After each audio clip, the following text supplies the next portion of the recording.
Welcome to Kenton's videos. Enjoy the video. You start by preparing precisely and then acting. Put on gloves and eye protection because small chips fly. Spray penetrating oil on the bolt, sweep the area with a wire brush, and tap the bolt head a few times with a hammer to break corrosion. This forces the oil deeper. Once done, let the oil sit for 10-15 minutes.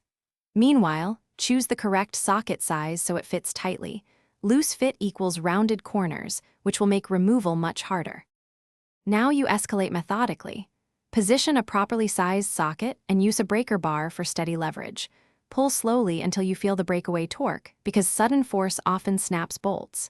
If it won't budge, apply heat to the surrounding metal for 30-60 seconds to expand the hole. Heat helps free seized threads. Once heated, try again with steady leverage or an impact wrench in short pulses. If needed, slip a cheater pipe over the bar for extra leverage, but be controlled to avoid sudden failure. Finish the job with careful extraction and restoration. If the bolt head rounds or the bolt snaps, drill a centered pilot hole and use an extractor. Turn counterclockwise steadily to remove the shaft. If the head is accessible but rounded, grind 2 flats and use a wrench or cut a slot for a flathead screwdriver.